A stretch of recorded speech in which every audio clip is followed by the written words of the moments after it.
Eis aí um exemplo do que é a arte. É quando forma e conteúdo não se distinguem. São uma unidade. A forma circular é o conteúdo da circularidade da seca que aflige o nordestino, particularmente aqueles como Fabiano e sua família, e impõe a condição de flagelados.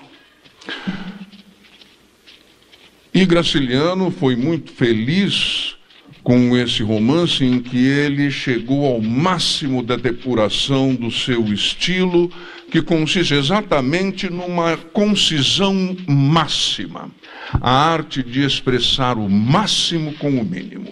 A linguagem de Graciliano é tão descarnada e árida como a sua paisagem. Assim, nós vemos a trajetória desta espécie de anti-epopeia, ou uma epopeia dos miseráveis, afligidos, por um lado, pela a seca inclemente e cíclica do Nordeste, e, por outro lado, pela estrutura do poder.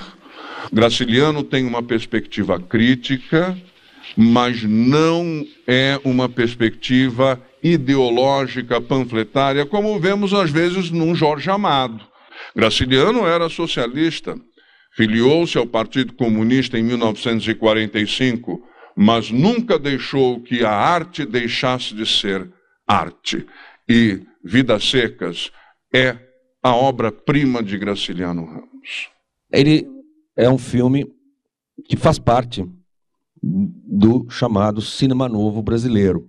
E no final dos anos 50 e no início dos anos 60, se consolida uma nova geração de cineastas e que no Brasil criaram esse movimento que era de renovação, pautada por alguns princípios. Este filme se passa nos lugares, não é, onde a experiência das personagens está sendo vivida. Ou seja, é a famosa filmagem in loco. A filmagem in loco tem aqui, no caso, um efeito muito interessante.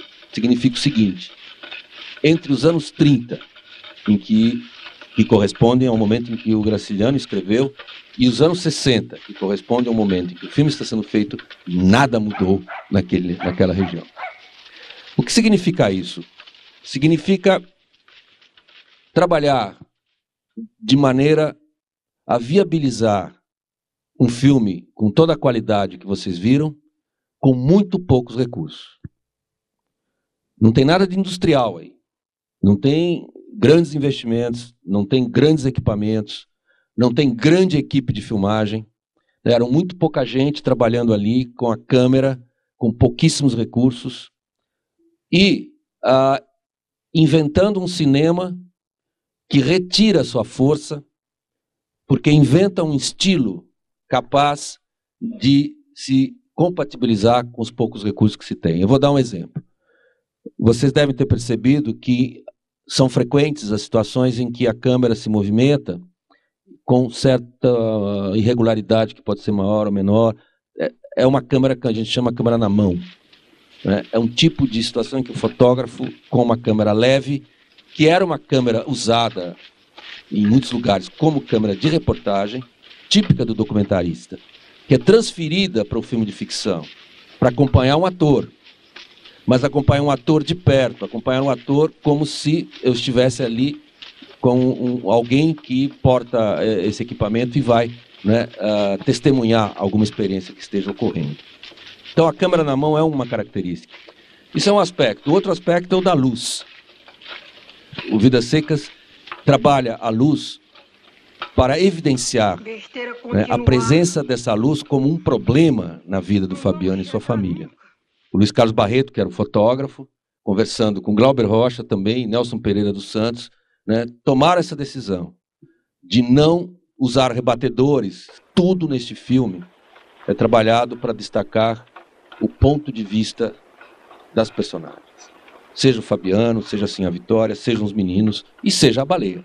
Para mim, a sequência que é mais nítida nisso é aquela em que o menino mais novo acompanha todo o processo, né, pelo qual o pai vai domar aquela égua. Ele acompanha o trabalho do pai. Quando o pai volta, ele vai lá ajudar o pai a fechar o curral, e ele segue o pai e imita o pai na sequência. Aquela sequência é muito clara, afinal se trata de uma criança se identificando com a figura de pai e, portanto, já, né, se preparando para um processo de reprodução. Ele está sendo educado ali, através desta atenção que ele dá ao trabalho do pai e a este momento final, né, em que, orgulhosamente, ele imita a maneira como o pai vai caminhando. E vejam que, para terminar, esse ciclo entre o momento de seca, em que eles estão migrando, a câmera espera eles chegarem no começo do filme.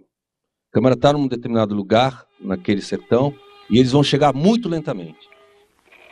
E esta lentidão é fundamental para a experiência da duração.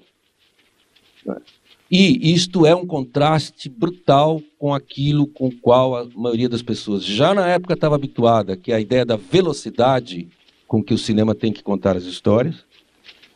E isto permanece ainda hoje como uma questão. Muita gente tem dificuldade de acompanhar filmes que sejam mais lentos, porque aprofundam mais a observação da experiência.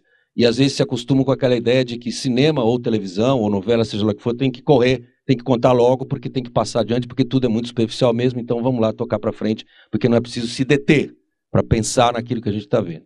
Aqui, vocês veem, a câmera espera, eles chegam com muita lentidão, não é? Até chegar perto da câmera e a história começar. E no final se dá o contrário.